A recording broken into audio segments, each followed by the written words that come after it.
to the September 25th meeting of the Intergovernmental Cooperation Authority for Harrisburg, and we are now calling the meeting to order. First on the agenda is approval of the minutes for the August 28th meeting. Those were distributed previously. The members had an opportunity to review them. Are there any comments, corrections, or additions to the minutes? So moved. Thank you. Second. Motion second. Discussion on the motion. None. All those in favor say aye. Aye. Aye. Any opposed? Motion carries unanimously. Thank you. All right, chair report. Thank you all to both the board and to the city staff for the work that was done on the 5-year plan. As you will recall, at the last meeting, we approved it conditionally. There were a couple changes that we recommended being made, and Brian McCutcheon dutifully made a number of changes, notably revising tables on multi-year projections, a couple notes relative to establishment of the OPEB trust, and then a couple points relative to the Neighborhood Services Fund. And in our judgment, that met the requirements of the motion. And so we transmitted our acceptance letter to Mayor Williams on September 9th. And we subsequently did a media release on that as well. And so that is all in place. We had an opportunity to meet with the mayor on at that meeting, went through the elements of the plan's middle letter. As you'll recall, in that letter, we had a couple points that we still want to be forefront as the city works through its finances for the coming year. We're pleased first and foremost that the mayor had gone through that in some detail. She in fact mentioned she had met with Brian earlier in the day about it, and so she was very much conversant with all the points we were raising. The things that we talked about were the projection for declining revenues, particularly in year 5 of the plan. Our concerns for ongoing stability of the Neighborhood Services Fund, and that revolves around collections, about sufficiency of rates, and particularly sufficiency of rates to cover the full cost for the municipalities we're serving, potential fee adjustments, and then a strong indication that we didn't want to see continuing draws from reserve. We talked about the need for a comprehensive economic development plan. And of course, we are being joined today by Jason, and I believe Gloria may be on her way to talk about that a little bit more. That will be an ongoing project, but needs to move to the forefront just to maintain vitality of the city, if nothing else, but also it forms a key part of the development of reversing fiscal trends that are projected in the report, and especially declines that we anticipate in the out years on property tax revenues. We talked about establishment of the OPEB trust and some of the continuing impediments to getting that off the ground. And then in conjunction with that, exit from the city's exit from Act 47. Anything that you want to add? I think you summarized it perfectly. Okay. And then the other couple points we talked about were staffing transition, most notably top executive staff. She gave us updates on those positions. And then we had a very preliminary discussion on the 2025 budget. And I don't think there was enough there for us to comment on at this point because it is preliminary, and for us to suggest anything that she said was part of the actual considerations, I think would not be fair to her or to where they are in the process. So, questions? Okay. Anything I missed? Very good. All right. So a key agenda item for today's meeting then is review of the city's economic development planning process. Jason is with us. Gloria, I hope, is going to be joining us. We had, as you know, changed the time of the meeting because the staff had a couple other obligations today on training and other matters. But why don't we go ahead and get started with the discussion? Unless you want to pivot to Brian, please. We'll do that. Okay. I just make it- Okay, well, why don't we do that? How about, I have a suggestion up here that, we pivot for the moment just to see if Gloria is going to get here. And, since Brian has joined us, maybe we'll just switch the agenda items and, have financial status discussion. Okay, very good. So, thank You you. can make dinner tonight. Are you ready? Yes, There's yes, a free handout, right? Okay. Okay. You can adjust the list.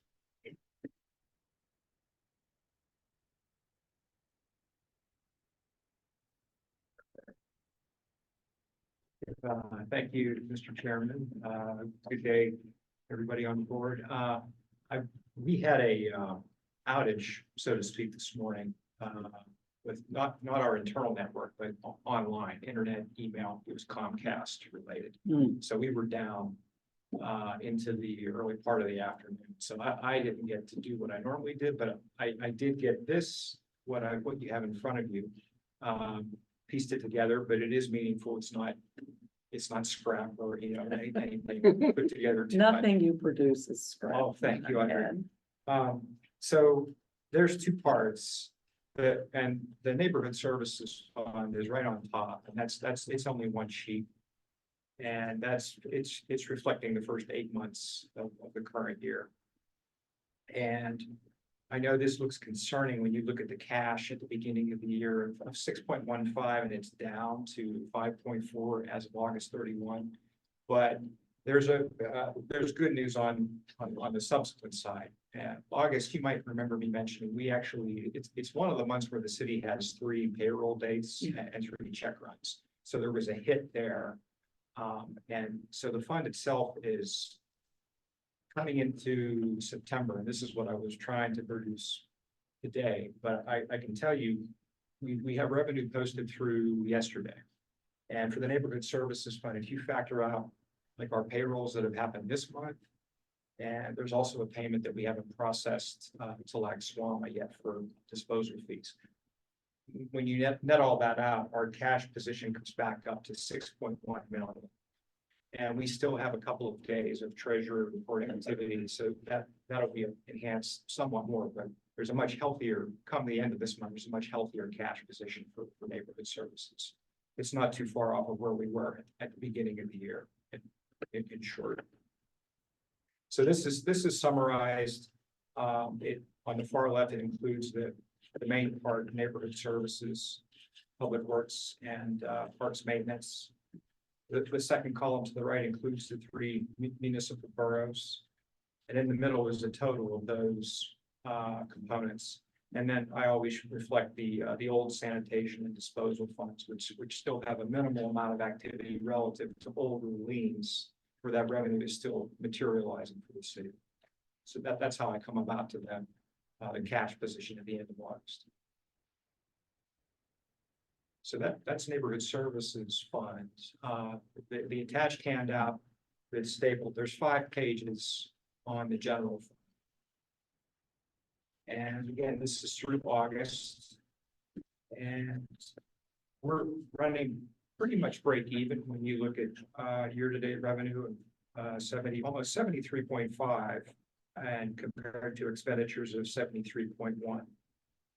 And we have a cash position at the end of August of right around 20 million. So we're maintaining a strong position throughout the year. And the next 2 pages are just the analytical comments. This is what I sent to Madra and her group at DCED. And it just reflects really the biggest thing that's why we're so far ahead of last year's revenue is the American Rescue Plan Act funds that came into the general fund. And that's over 26 million. Hello, Gloria.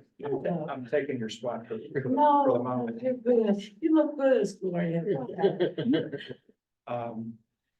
So that's why we're ahead in revenue, and then conversely, same thing with expenditures. On page 3 of 5, down at the bottom.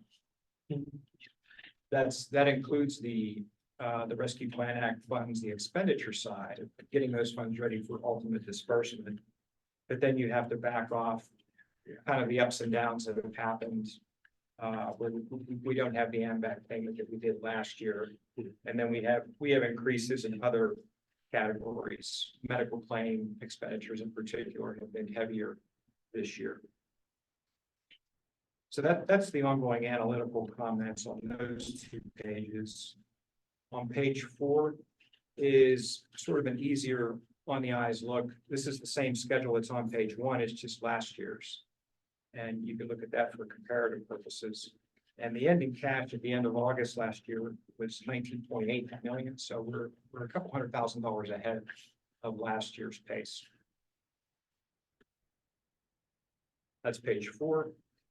Page 5 is just the top page of the DCED report. And I just wanted to, may have already shown you or distributed that to you. He's on our email. But that just shows the reconciliation of the 20 million as of the end of August. And up above, where it has year-to-date percentages, items 7 and 8, you can see how we're, that's a reasonable comparison. Where when you think of August, you think, we're about 2/3 of the way through the fiscal year. So those percentages are fairly consistent with that kind of an allocation. So I mentioned neighborhood services, where we are in cash. The general fund also, as I mentioned, the end of August, we're at 20 million.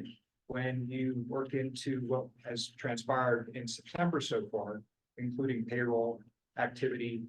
And also, this is a big ticket revenue month for the city. We've received already the capital fire protection allocation from the state. That's 5 million. So with that, right as of today, the city is positioned right around 23.4 million in cash position. Again, as I mentioned, with a couple more days to go in a month for treasury activity. And as of, I think it's going to hit today, we received notification from the Department of the Auditor General, the pension system state aid has been confirmed, and it's over 4.3 million, which is much larger compared to prior years. And that's very helpful because this year's MMOs for all 3 pension plans they total a bit over 5 million. So there's a bigger support in revenue to help disperse those MMOs. So they won't get distributed. The MMOs won't get distributed until October. So we'll have a very healthy cash balance coming into September once the state aid hits this week. Round about 28 million in cash. So good. I wish it could be like that every month, but those are the 2 big items. So any comments or questions? And before we do that, the tone that you heard, Elaine Barber has joined us, board member. Elaine Barber has joined us. Welcome, Elaine. And so, questions, comments? I just thank you for the NSF breakdown, because as you know, we're always trying to look at the municipalities with whom we have contracts, and it's nice to see that they are posting a profit, which is good. And because again, we always want to make sure that the citizens of Harrisburg don't have to bear any of that burden. So thank you for that. Oh, yes, you're welcome.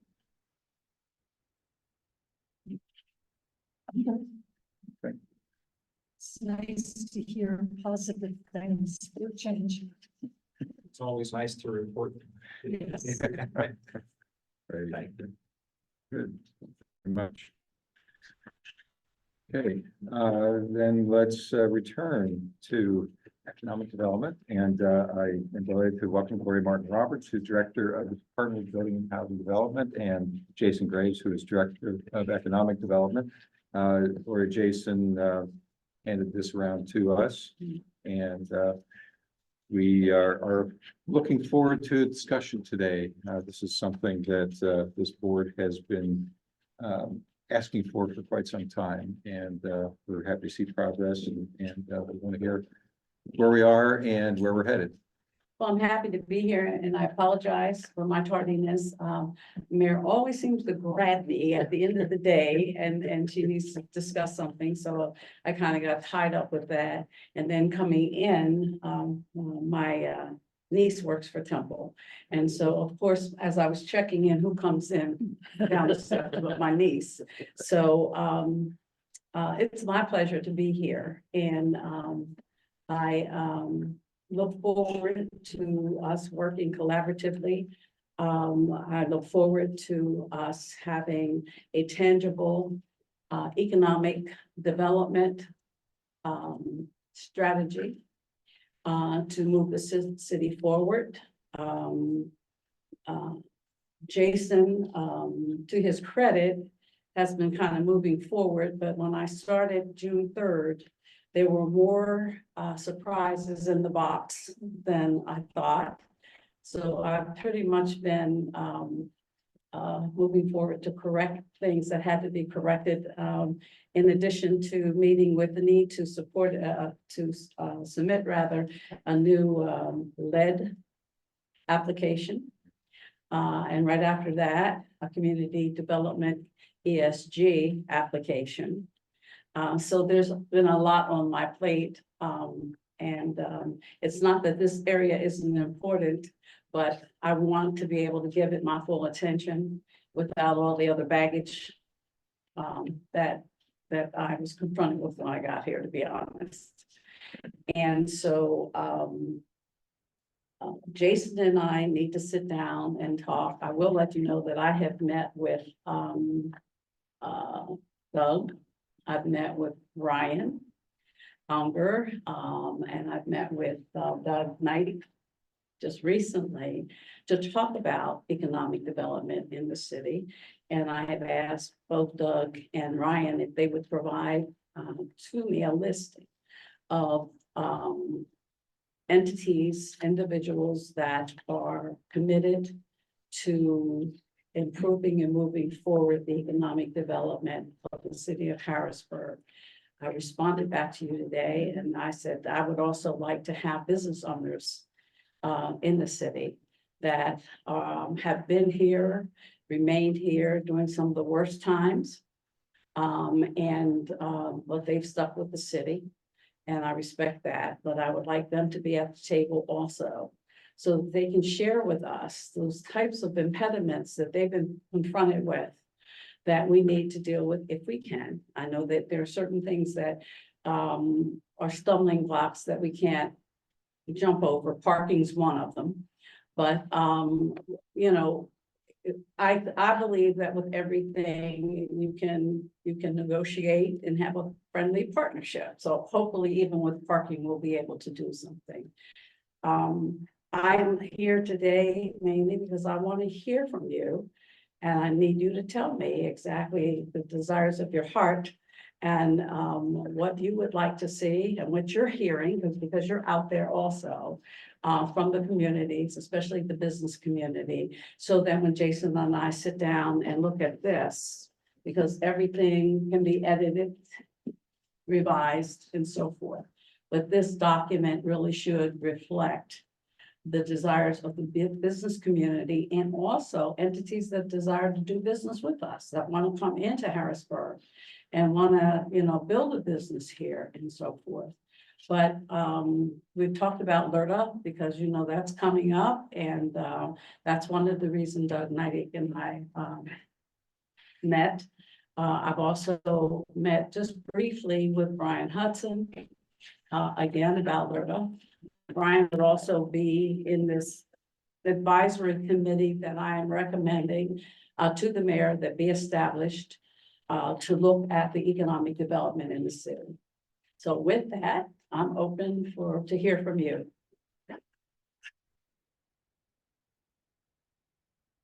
Geez, we were just sitting here all comfortable waiting. for you. But you're ready to go, good. And thank you for being here, You're and welcome.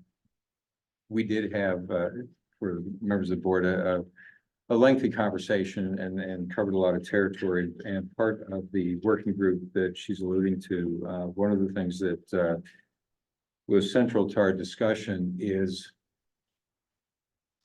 let me turn it a different way. Marketing isn't just about selling. Marketing is about understanding your marketplace and who you're reaching out to and what you have to work with and what's ultimately going to prove attractive. So before you have your product, you need to know what's needed out there. And that's why that was the genesis of the discussion of talking about a focus group of sorts with developers and say, okay, here's, we know you've been active, you have an interest in the city. What is it that attracts you to the city? What are the opportunities you see, particularly focusing on downtown, but then spill over support to the neighborhoods? What are some of the impediments, whether that's infrastructure, parking, access to state federal funding, and then other opportunities. And I did get your email and I did respond. I know you were in a seminar this afternoon, so you can read that at your leisure. But one of the things in her email to me was to expand to include, as she just said, those who have been business stalwarts here in the city. We did have a couple of those on the list that we recommended. But obviously there are many more as well, large and small, because you need to cover all segments of the marketplace. But it occurred to me that there are, we're talking now about a couple cohorts. So we're talking about the developer cohort and then the existing business cohort. There's others as well. So the support groups, if you will, like the Downtown Improvement District or the Harrisburg Green Alliance. Harrisburg Green Alliance, and I think there's others as well. And then the biggest one that we have to wrestle to the ground, and that's the Commonwealth itself. That's correct. And how we deal with whatever comes out of their COVID transition. So I think they will. well, that I don't know, prayerful they but will. I think that's the kind of meeting that we're going to need to convene. We know the state is doing space utilization reviews. We know there's a couple of buildings in particular that are vulnerable. There are a couple state agencies that have begun expansion, but not downtown. They need to rather offices in the suburbs. And so we need to develop some understanding with the Commonwealth of its linchpin status here as an economic development driver.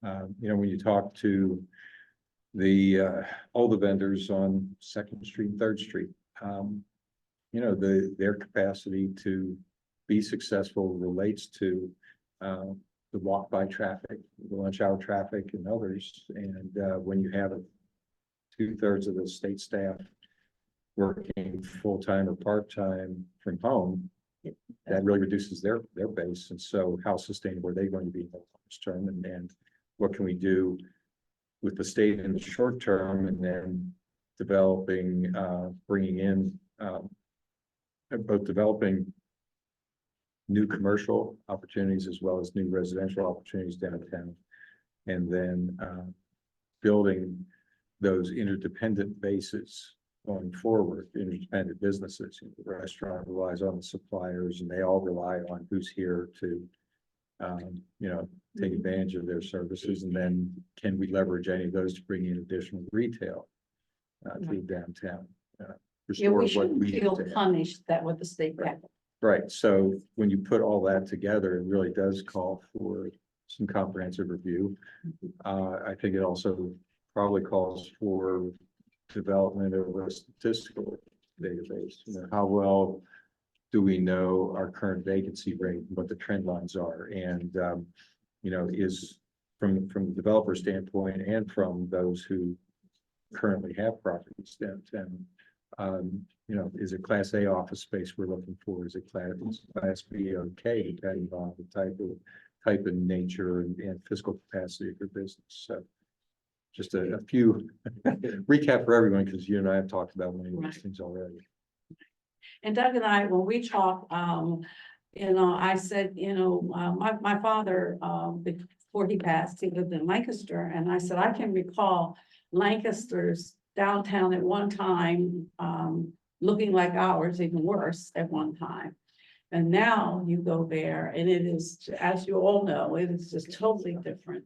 They use every little alley, every little nook, every little cranny to have something that would be desirable to people visiting or living in Lancaster. Geographically, we could do the same thing because we're not that far off. But I think that we have to think differently. We have to think out of the box creatively. We have to appreciate the downtown structure, the way it is, and how we can better utilize it to attract not only people living in the city, but attract people wanting to come in the city, because we can no longer rely on state government to be the be all, end all for the life of our city. I think that we have to look at other ways of attracting and bringing in traffic into downtown. And that does mean taking some risks, probably thinking out of the box, being creative and so forth. I want to go to Lancaster and talk to the folks down there and see how they've done this, because apparently they had to think out of the box too in order to get it done. And so Jason tells me he has spoken to those folks, right? Yeah, I mean, I actually work in Lancaster, so that's the same thing she was saying, that it's been a big transition. So I know one of the things that Lancaster did, it was live based countywide. So you look at the attraction base on what they're actually doing as far as what's going to retain and actually bring people to the area. So basically getting contracts for certain things. I know one of the biggest drivers, besides basically gaining full control of the outlets from running and actually bringing everything down and doing the shifting. One of the big things was PGA Tour. So when the PGA Tour actually started going from Lancaster to actually put more traffic within the area, they tend also to the outlets and so forth. So that was one of the big things. And also, to your point from earlier, marketing. So marketing is a big thing. So they partnered with FLM, and also they had partnerships with York College of Art. So those were big drivers too, also to get that more cultural feel that they had there. So I think around Queen, or further up around with the Marriott built that. They actually built it out. They spent a good amount of money to actually force people to actually walk up towards that part of town, because a lot of people just sanctioned that towards the middle of downtown. So they spend a good part of marketing and actually pitching everybody actually goes to that portion of that downtown. So everybody's filled out, walking around, making everything more walkable.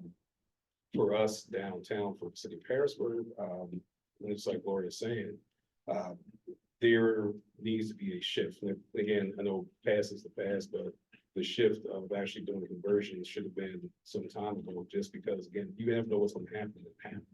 So I lived also in an area, I lived in North Carolina, that's out of Raleigh. Sometimes I've lived there in the 90s, Raleigh, again, state capital, but the thing that they don't have to worry about, that one thing they worry about that we don't have, they have a multitude of colleges within a 10 radius. So that actually hinders your population as well.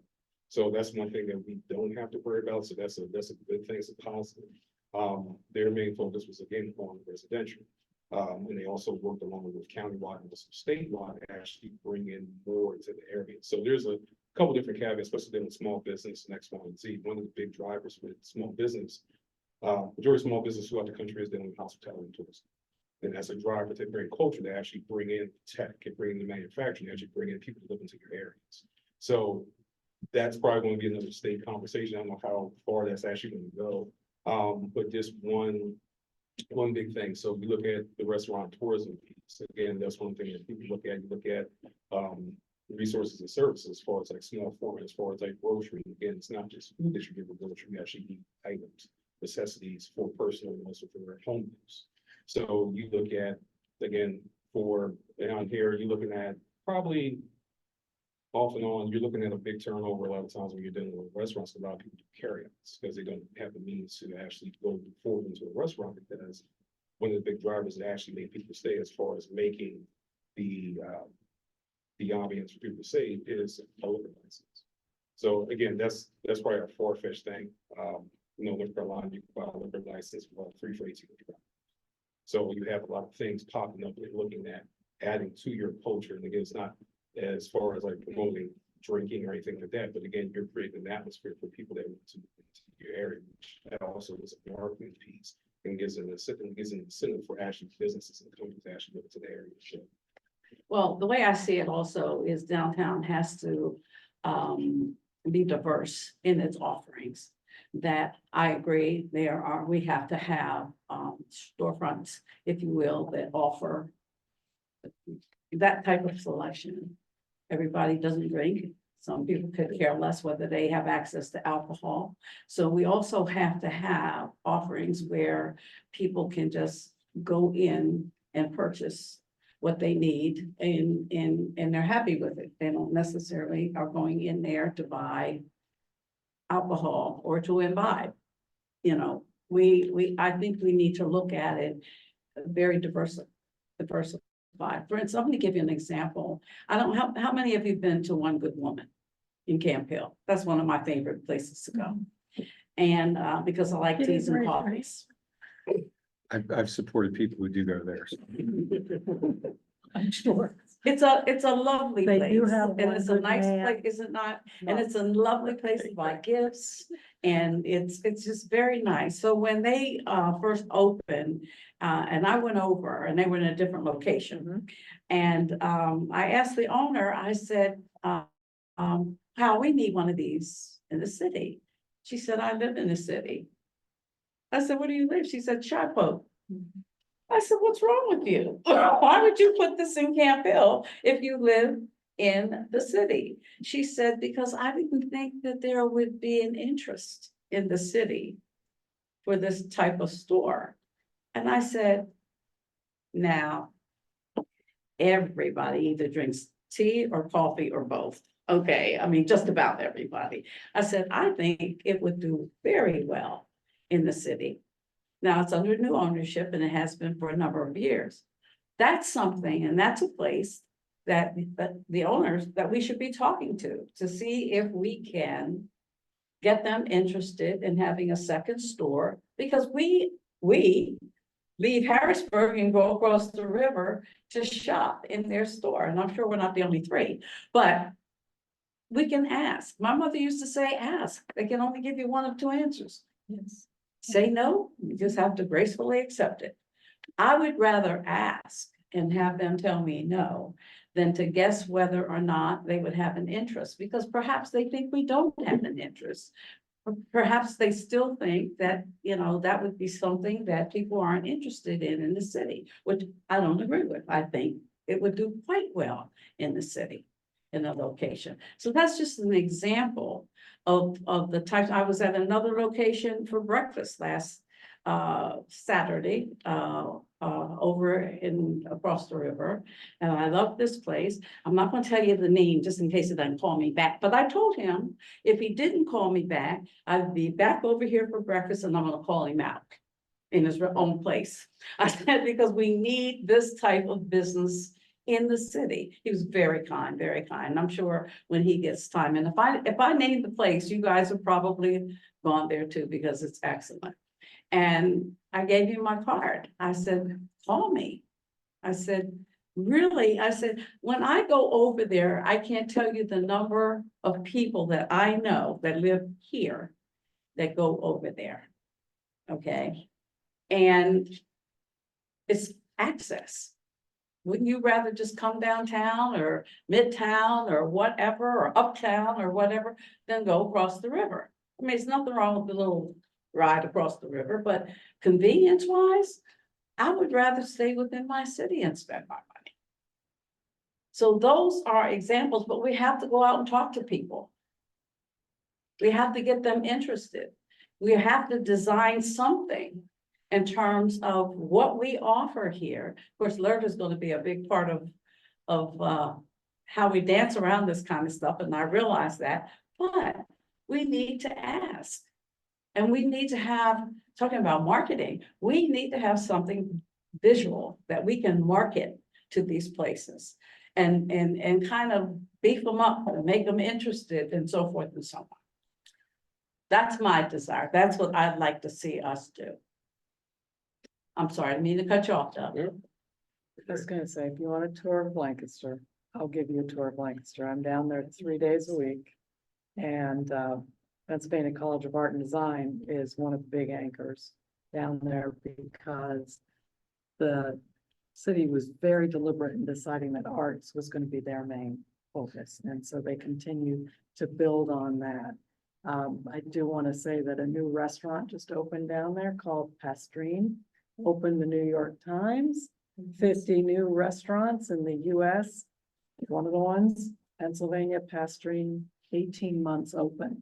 So it is, I do think that they have more of a dynamic collaboration between government, nonprofits, and the business sector that work together to make sure they thrive. I mean, they do an extra give down there, and it raises what, $7 to $8 million in 24 hours. I was really depressed when York decided to have an extra give, and they got 3 million. Why can't we do that? I agree. And, and I agree. I think on all the things that you've said, getting the visitors in, getting the residents to come, getting the residents to stay, that's where our education collaboration has to get tighter, because as soon as they have kids, we see them leave, and that's sad. And then the same with the businesses. Brain drain is the other piece. We've got the kids here, they're growing up, and then as soon as they have a chance to leave, they take their brain with them and they're gone. So it all combines to that wonderful stew of putting it all in and having a wonderful master plan. I'd like to share some observations with you. I have been living downtown at least since the 1970s and have purchased properties downtown and in Midtown. I am delighted that my 2 daughters, who are now grown and married, have decided to live within a block of me downtown. We're calling it the McNett compound. But it's been great because there are some days when I'll just see the kids as they're leaving for work and, they're pulling out of an intersection, but for me, that's a real up. Let me start with some of the positive things. I've recently changed work locations. So my paths, as I had said earlier this evening, have changed. I used to be here in Strawberry Square. I am now right over the city line in Susquehanna Township, which doesn't make me happy. But that was where the opportunity was for the occupation that I'm in. Because of that, I'm traveling up 6th Street a lot. I had, within the past couple years, found the Uptown Shopping Center. And I know that is under new management. And frankly, I think that is a hidden gem. It has a lot of good things in it. It has the Dollar Tree, it has a dollar store, it has a Chinese restaurant, it has a liquor store, it has a discount food store. So a lot of people's basic needs or wants can be met there. And I am seeing them doing some changes visually on the outside, and I hope that that is the sort of thing that would be encouraged. And frankly, it's easier than going either across the river or out to Union Deposit or one of the other locations. It's also on bus routes, and I know that's important for a lot of people. So I would like to see something like that has made it through COVID in being supported by the city. The 6th Street corridor, where I am now going, is finally showing signs of coming back and looking better.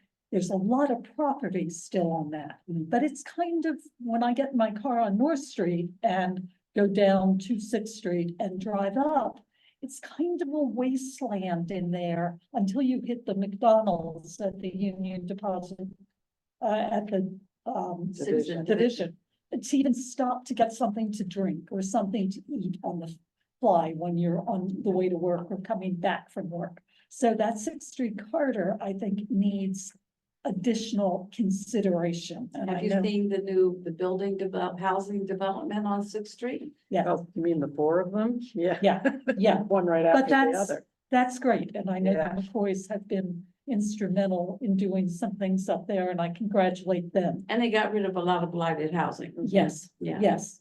I see that the Broad Street Market is being considered more heavily, and really some things are being done that I think personally should have been done a couple of years ago, closer to the time of the fire. But that is a wonderful gem in terms of the people you run into there of all nationalities, ethnicities, races. Plus, you can go shopping there at the same time, and that's something that I really want to see brought back.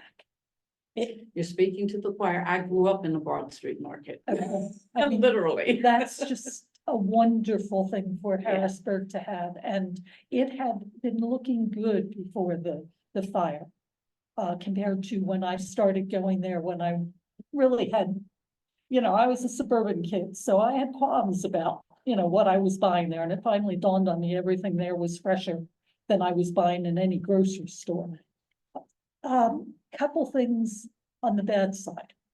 I came across the river Tuesday night, and the lighting on Front Street is still gone in places.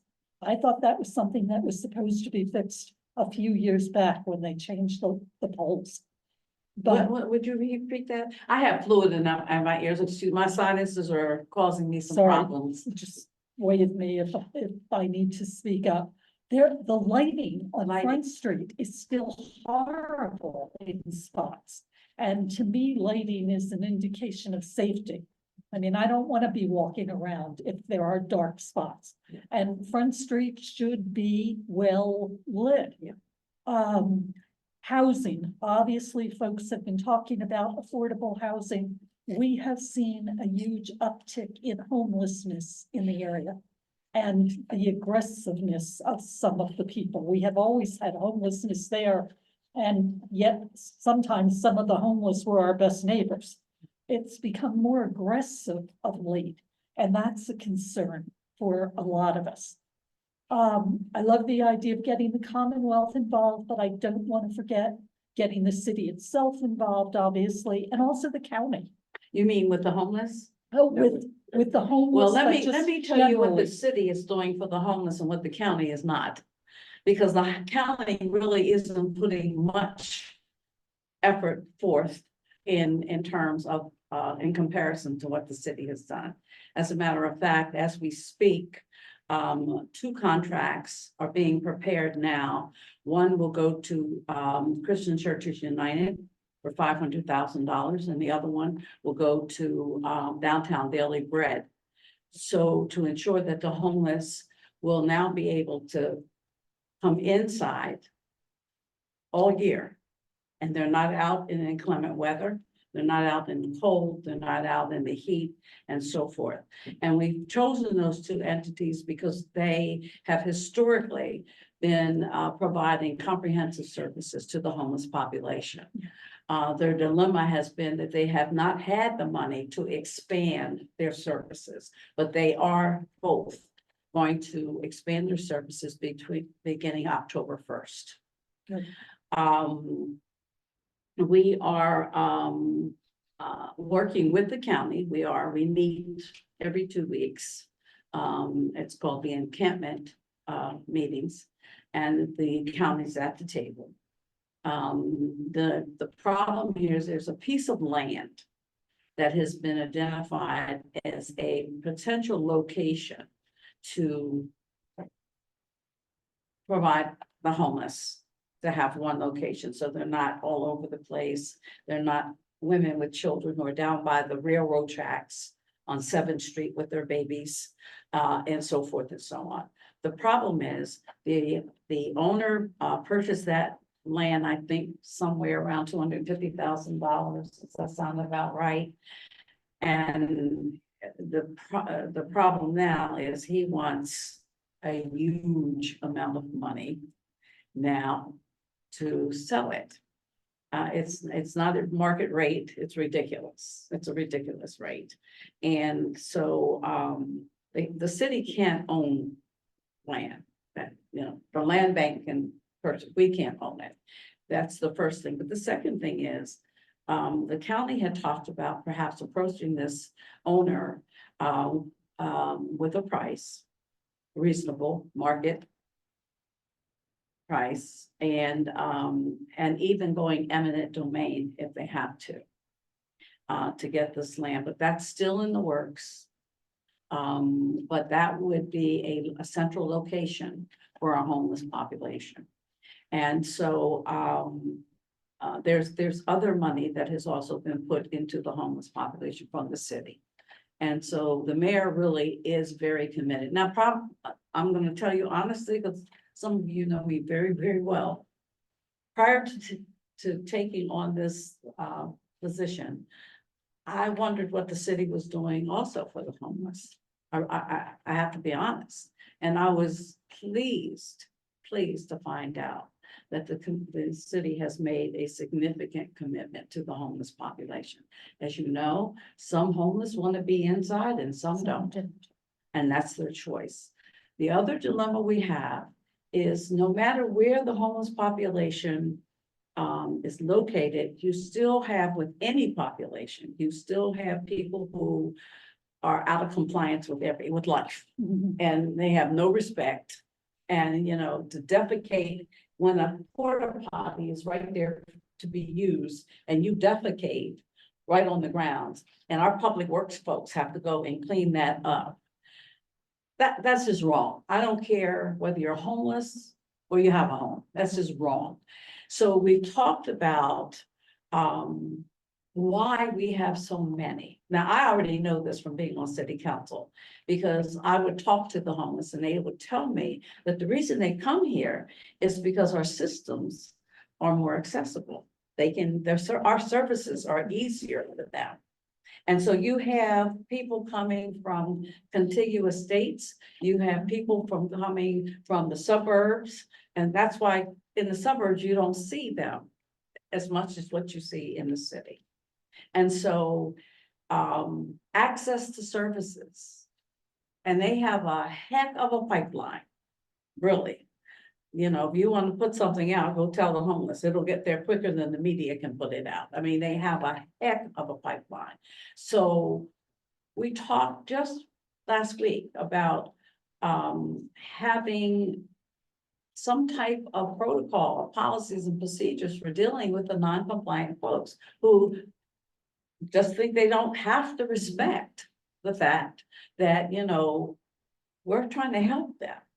But in trying to help them, they also have to respect the help. So there's a lot of things taking place with the city. The county's at the table with us, and so are the provider organizations. I was intrigued to see on the turnpike some of the places that have come into being, like the pilots, places that are probably set up for truck drivers originally. But they have lockers, they have common areas, they have televisions, they have access to food, they have access to some grocery items and sundry items. And it struck me that it might be worthwhile for someone to take a look at that as a model, especially if you have land that you could put it on, because then you could also bring in people to provide services into a location like that.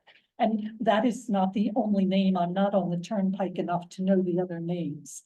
But I was struck by the fact there are beds where people can be there overnight. There are restrooms, but it's very easy to get in and it's easy to get out.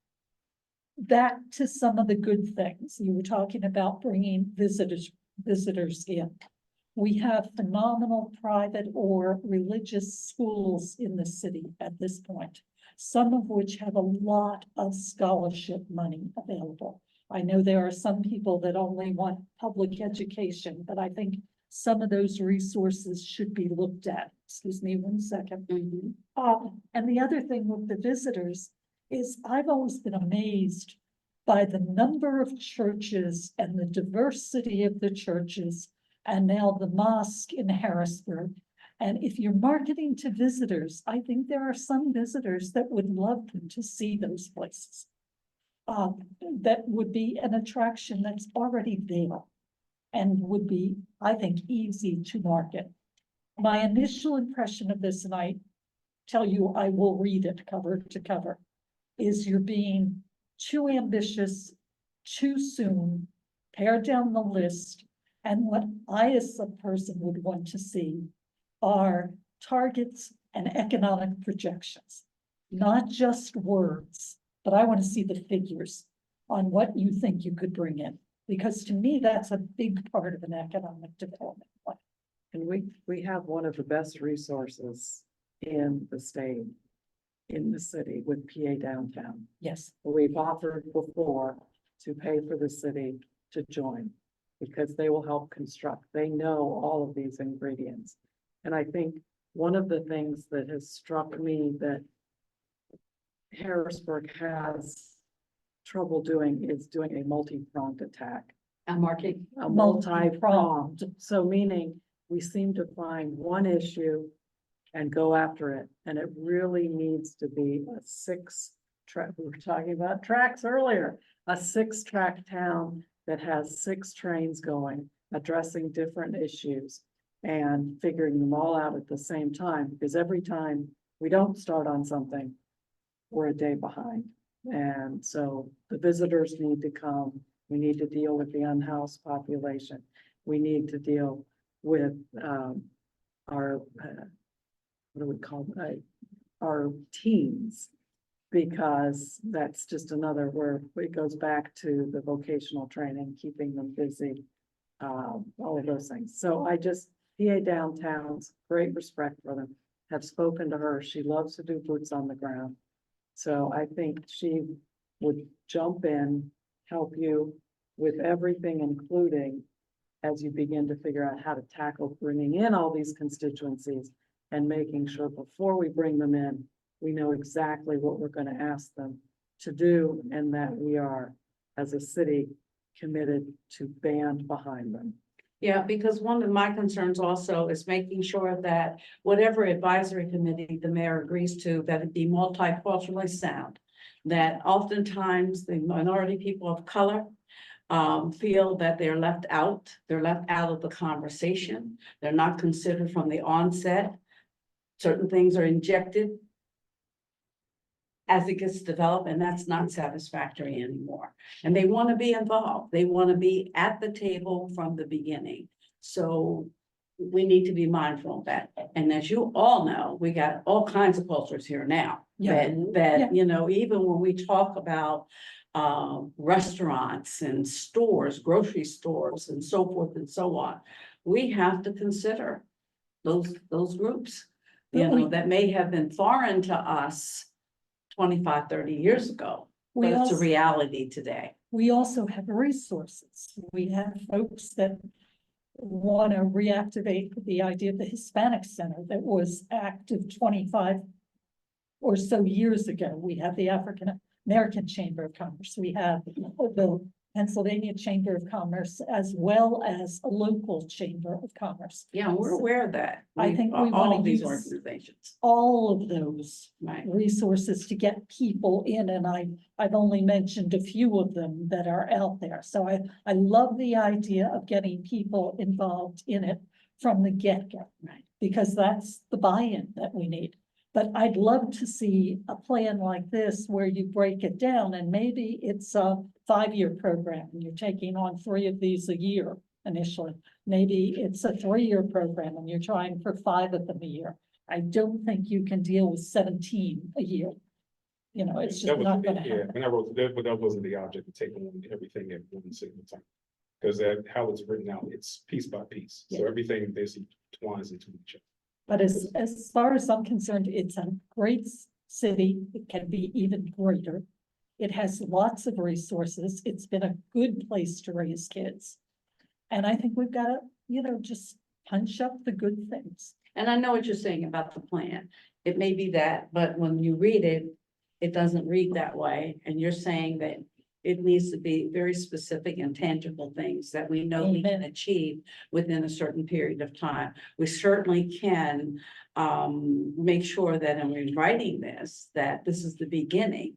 You know, our goal throughout would be to do these things, but for the first 5 years, and I'm just doing a hypothetical right now, these are the things we desire to achieve in the first 5 years. The next 5 years, something else, something else, something else.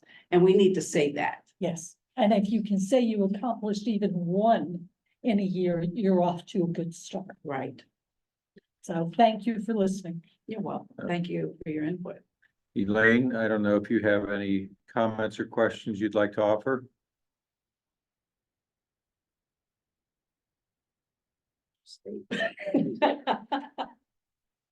Perhaps not. No, I'm not asleep. I couldn't unmute. Yeah, I that was the unmute. I know that. so, I couldn't yeah. find that darn unmute. I really don't have any more to add than what's already been said, except that the parking, people, when you talk about going in town or downtown, something always comes up about parking, and I'm just going to leave that at that. I like that when we were talking about 7th Street, the Uptown Market. I think if it was a little more aesthetically more inviting to people to come in there. I mean, the stores are there already, but if it was more inviting, I like the idea. Miss Gloria, when you were talking about the advisory panel needs to be a diverse group. So if the mayor would include people from the various chambers of commerce, include somebody from the Hispanic Center, from the African American Chamber of Commerce, she's going to get that. But I hope that I agree with you all. I hope that she does do that. Oh, and the other thing that I'm curious about is when you go on and you're talking to folks in Lancaster, which I grew up in Lancaster, by the way, but when you're talking to them about their downtown, how do they handle their homeless population? They come to Harrisburg. Probably, but I'm curious. I just was kind of curious about that, but that's really about all I would want to add or say. Mm-hmm. Thank you, Elaine. Appreciate it. You're welcome. So we've covered a lot of territory. We'll be interested in seeing what the next action steps are.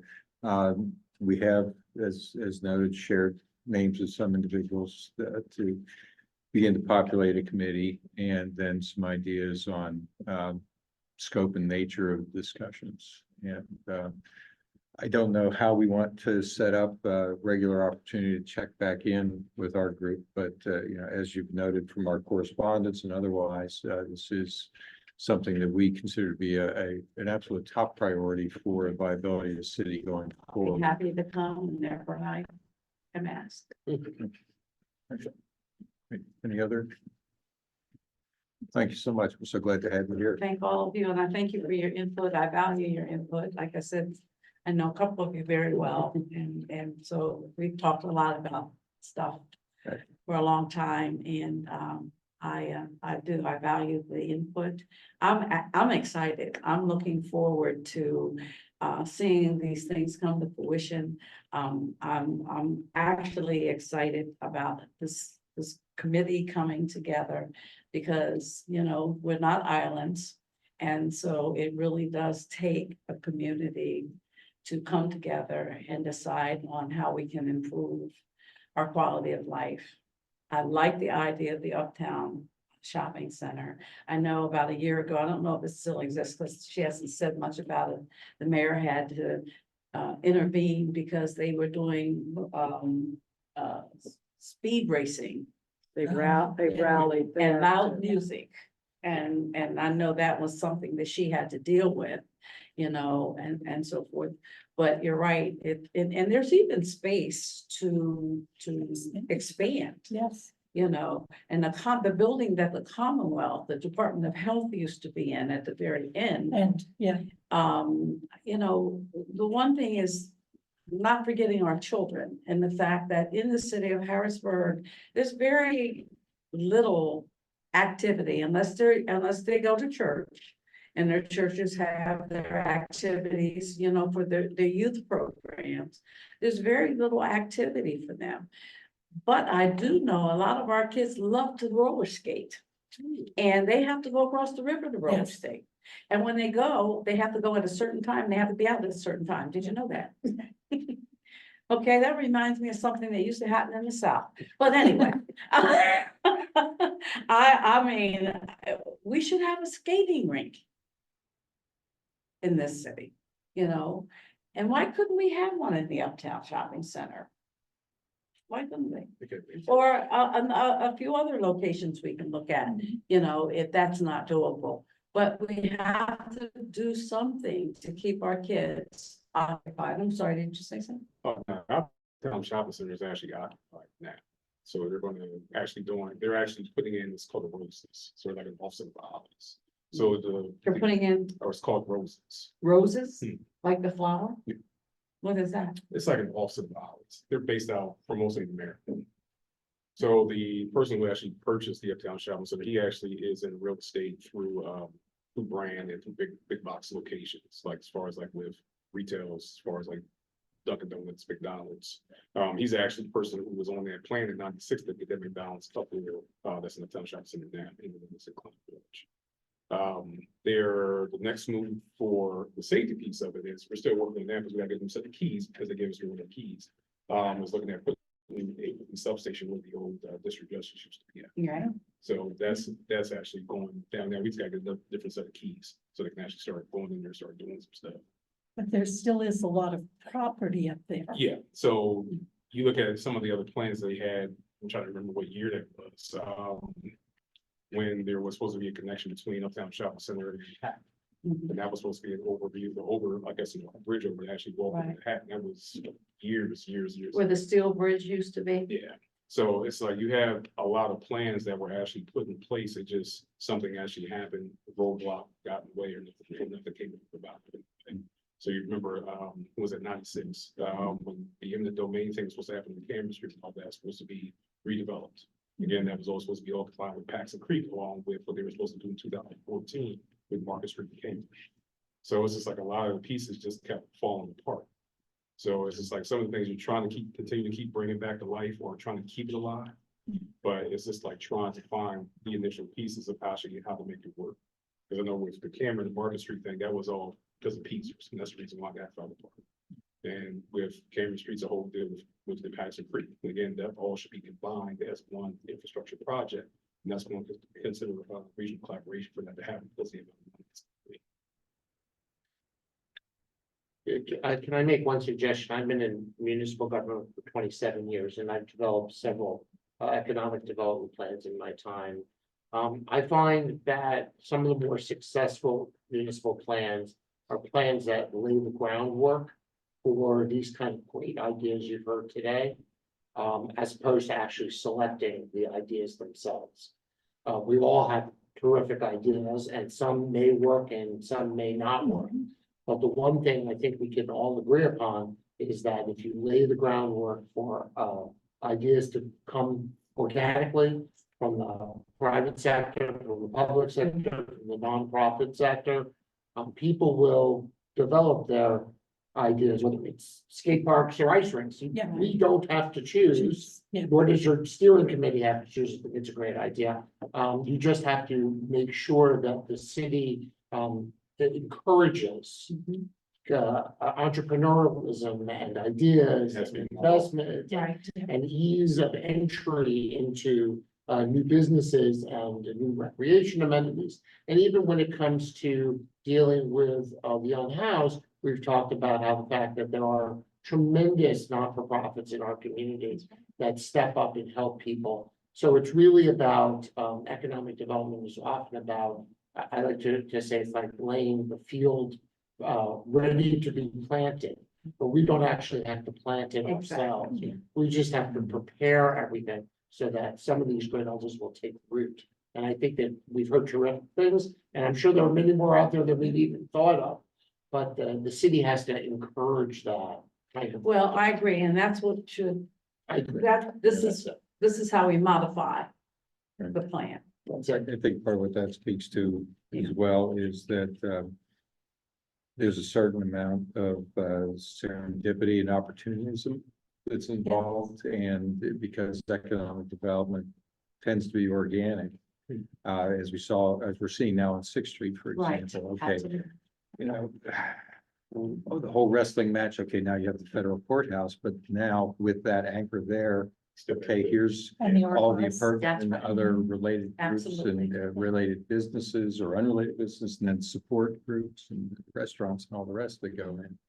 And so I think that speaks both to what you're saying, but also to the notion that we can lay out a set of objectives, and here's our, year by year for 5 years, but oh, by the way, CRW is doing this redevelopment, dechannelizing down on Cameron Street. Well, wouldn't this be a great opportunity to deal with some of those brownfields and maybe get some industrial uses back in over there? So, Good stuff. Yeah, it's just, it's a work in progress, because like one of the big things that I know I speak about all the time is we are over 50% exempt when it comes to property. tax. Yeah. So that's a large thing. So it's like we need everything. So it's like, I know affordable housing is a big thing, but you also need market rate and higher to balance everything out. Sure. So it's like you have to have revenue. That's the main portion of it. We need revenue. So we can actually continue to have growth and more opportunities for affordable housing, whatever else. But we also need revenue. We need the tax base. We can't continue to keep relying on the subsidized tax base when there was such a Well, and you will hear when the mayor makes her state of the city address, you will hear some very wonderful projects that are going on now and forthcoming, and in all parts of our city. South Allison Hill, Uptown Harrisburg, central part of the hill, just finishing up a housing project there off of 13th. And I know I grew up on the hill, 13th and Parks Project, that's on Virginia Street. 13th and Regina. You should see those homes. They are beautiful. And so a lot of stuff is happening. It really is. And so I think you're going to be pleased when you hear her report out on that. And she wants to do more. So, it's encouraging to talk to all of you. And we know we have to come together as a team, and we can do better for Harrisburg, because we cannot continue to rely on state government to make us whole. And as long as like with Julie, I talk to Julie like once a month from down. I see her once a month. So, because she's with the Blueprint community, so I see her once a month. And so we have to put the talk into action. well, thank you very much again for being with us today, and Welcome. we look forward to what's coming up next. Thank you. And Elaine unfortunately had to leave, but she sent her regards. She appreciates the conversation. Thank you. All right, next on our agenda is the authority manager's update. Very quickly, just to wrap things up, we do have a paid bill report that was in your packets. Hopefully everybody got to take a look at that. We did submit thank you, Mr. Wood, for your assistance. We did submit our annual invoice to DCED. And the Commonwealth doesn't make that easy, but I think I succeeded. Okay. Yeah, probably. I appreciate that. And then the other thing I did provide you with, subject to change as always, meeting dates for next year, which I tried to balance around the key moments of when things need to get done. But we could always add, as I believe Chair Carter said last year, that doesn't preclude us from adding more meetings. It just gives us a start to have some things on the calendar for next year. So if that's okay with the board, I'd appreciate at least a motion and a second to approve the interim calendar, and we can always amend it as See necessary. that, have that printed out, so. I'll You wanna I'll move that we accept the calendar dates as presented by Jeffrey for 2025. And I'll second. And then as part of the discussion, this will be the basis for our advertisement for meetings for the coming year. as well. That's correct. Yes. That's why we need to do it now. Okay. All right, any other discussion on the motion? All those in favor, aye. Aye. Any opposed? Motion carries unanimously. Thank you. That's all I have. Mr. Chair. All right then, do we have other business? Okay. Other than the fact that we like to point out, we still have a vacancy that we're working upon on the board. I know everybody would like to be able to have a full complement, and so hopefully by our next meeting, we will have something. And then a miracle occurs. I'm a very optimistic person. Okay, good, thank you. Public comment then. I do have some citizens in the audience. I don't know if there's any questions. If you just introduce yourself. Eric Epstein, the coordinator, Rocky Capital. I have 2 pointed remarks. One would be, this is maybe the third, fourth time where the presenter left before the public had an opportunity to engage the presenter. So we may want to consider public speaking at the beginning rather than the end. And again, I'm just running off what we do. At the school district also would be nice to have the handouts so that you could follow what's going along. I think the public here, Rock the Capitol, did it most of the meetings over the last 3 to 4 years. So we do read everything. We have strong concerns. We read the mayor's report to you. It's one of the 2025 financial plan.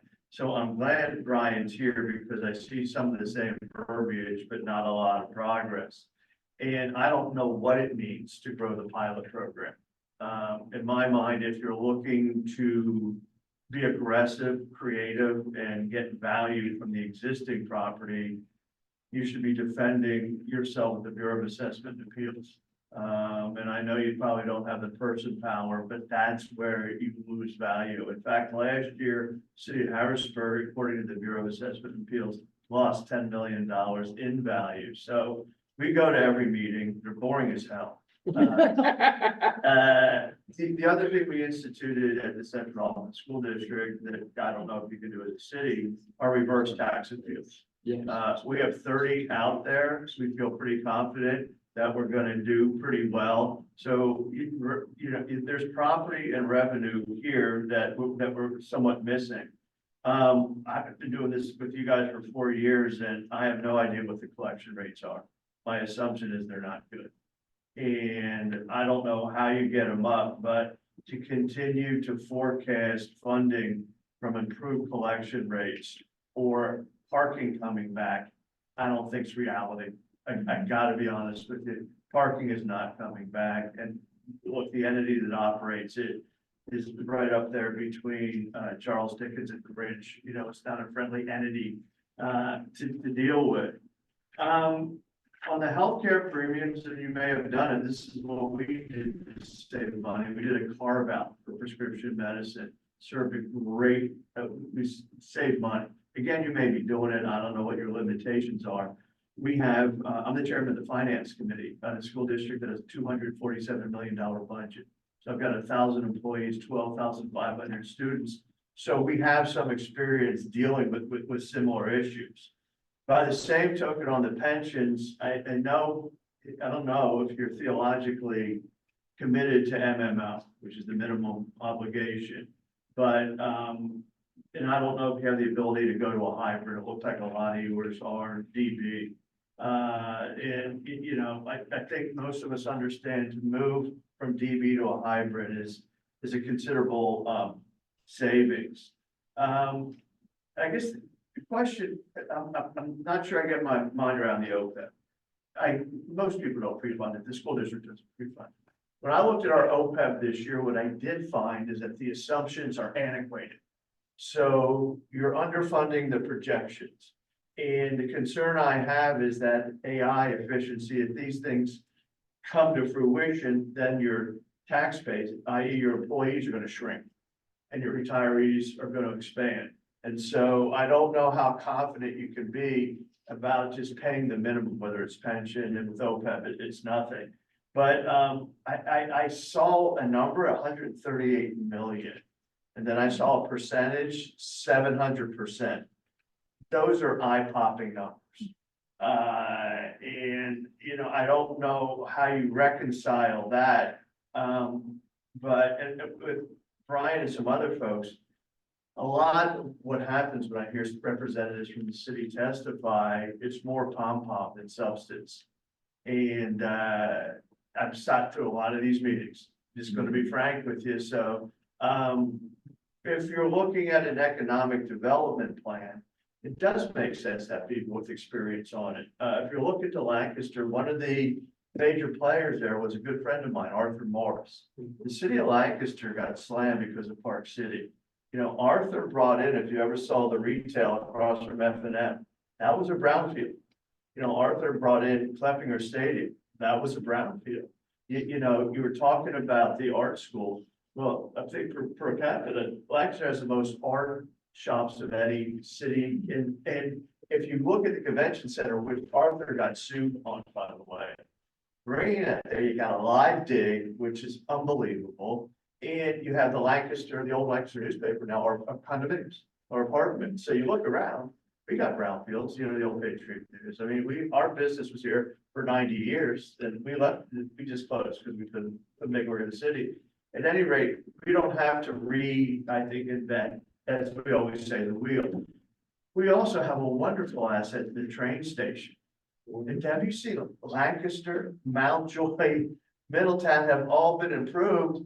And ours, you know, looks like Denora, 1940. I mean, you know, if the first thing you see coming in our city is the train station, is that a favorable impression? So, you know, I think y'all have assets. I think one of the things I would ask you to do on any advisory group is have people who have lived in the city for a while, who have operated a business in the city for a while, or how they were overcome their obstacles and stay here, because I remember the 70s under Mayor Swanson. Yeah, and Tim Doutry. And they were not robust economic times, unless you consider, you know, economic stimuli. But we cover Rocky Capital 25 different agencies and entities. Everything from the Commonwealth Charter Academy, and I got to tell you, there are, I just leave it at that, to the Susquehanna River Basin Commission, which is a federal compact. So one of the things, if you're wondering what we're doing, is we'd like to develop a best practices between the Gaming Control Board, FIA, PSER, CERS, all these entities we cover. None of them seem to communicate with each other. And now you guys are kind of an outlier based on when I was talking with you. There is one other entity, the pension. The PMR. It's like that. I guess what I want to conclude by saying I have concerns with the city leaving Act 47. You guys right now are the safety break. I don't know what happens next. I had concerns of paying off AMBAC all at once. And, you know, that I think that the Ralph Artan's comment at the time should be popped to court. My answer would have been no. I think we have a long way to go. So I don't know, you know, what. I appreciate all your comments, just want you to know, and we've written it, making notes of everything you Yeah, said. well, what we bring, it's not our necessary, it's just the collective experience. Sure.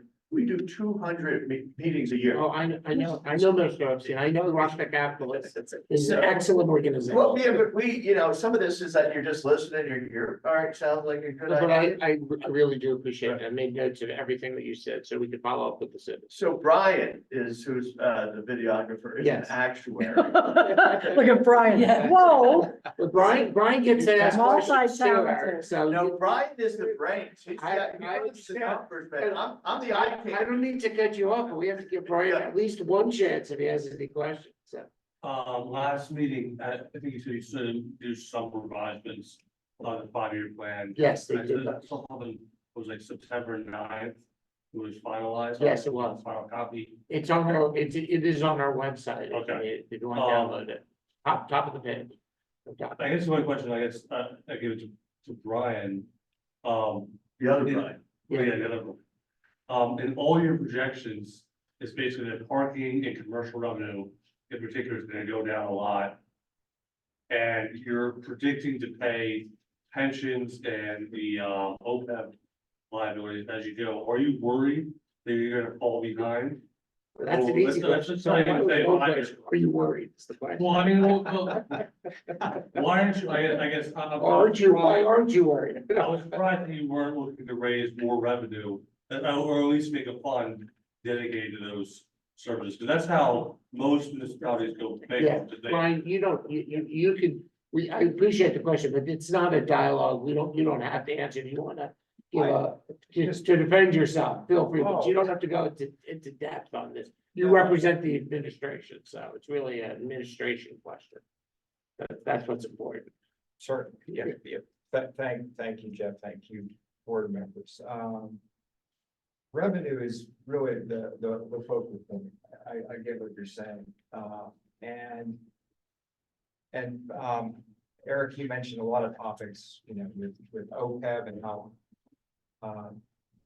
complicated that is. And that's that liability. That's a professional actuary firm that we rely on, and that gets audited too.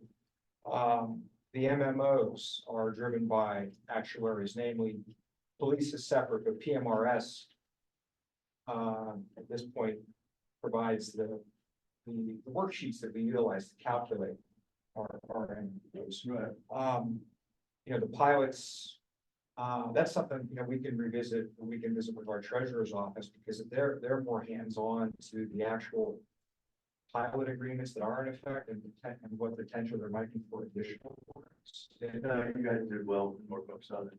You said it before we did. Oh, okay. Oh, that's good. Don't worry, no, we got our. But the one thing I really want to, I mean, you mentioned revenue and it may be worded incorrectly or vaguely in the 5-year plan about relying on parking revenue. We on this particular 5-year plan, we went back over revenue and we were more prudent, I think, and more reasonable and conservative in calculations, because we are not in those projections, we're not counting the normal anticipated revenue, the priority payment from PEDFA, the ground lease payment from it's through the parking authority, but that's over $2 million that are not in those projections. So we're mindful of that because we don't know. Someday, you know, maybe, and I very much doubt next year, there might be a recurrence of that. You know, it kind of comes back to what they're talking about, economic development. Right. If that can get stimulated, maybe that can help bring a better flow in, and it might, you know, generate the lessening of that burden that's on the parking lot right now. So that was my main comment. We were more conservative in our revenue projections. So I agree that you brought down. And we You developed brought it down. a schedule where we try to reflect what are the normal recurring revenue items or buckets, and then stuff that happens that's extraordinary. We back that off, and then we wanted to be transparent to show here's what the city normally should expect. And that is the starting point. To me, that's the where you start to build your budgets. And you need to challenge is to take advantage of that. And this 5-year plan, I think I was relaying that to before Marita left and to the mayor and our budget manager, like here's a tool, here's an opportunity. That's right. Use that to build our budgets to make them more reasonable. So it's. You raise, I'd like to try to bring this to a close, but you're Yeah, welcome to continue the dialogue after the official Let me meeting. just make an observation. Sure. Gloria, and I didn't have a chance to talk to her, said if not once, 6 times, there seems to be an optimism concerning Watertown, which is not something I hold in high regard. But Sure. that you may, because you're a city, just to share our experience, we did a TIF. Yep.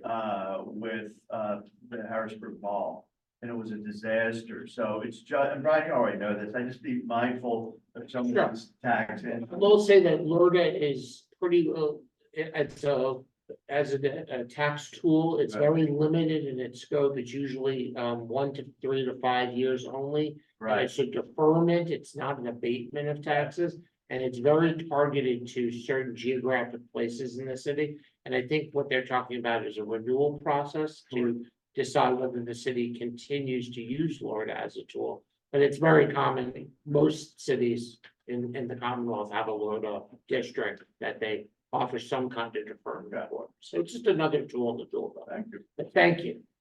Back to you, Mr. Yeah, Chairman, I think we're so, done with public. Yeah, comment. just to wrap up, just 2 brief comments.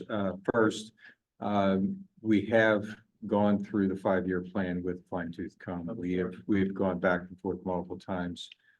And we are we're the underlying assumptions and the projections than we have been historically, certainly from when we started our work. And so we believe we are in a good position and that the 5-year plan is a good representation of where the city is fiscally. Second, relative to the exit from Act 47, there actually is a soft landing, you might say, because once the city exits, this board is still in existence for 5 years following that. So there is an ongoing continuation of monitoring and ability for us to be involved. Good point. Thank you, Mr. I'm Chairman. writing fast. We're not going away, Okay. just if Act 47 goes away. Right. All right. That said, next meeting is December 18th. And we'll be, Mr. Chairman, we'll be going through our budget process at the December meeting. Right. And at the usual 3:00. Yes, usual thing. Okay. No other business, motion to adjourn. So moved. Second, all those in favor, aye. Aye. We're gone. 5:29. Yeah.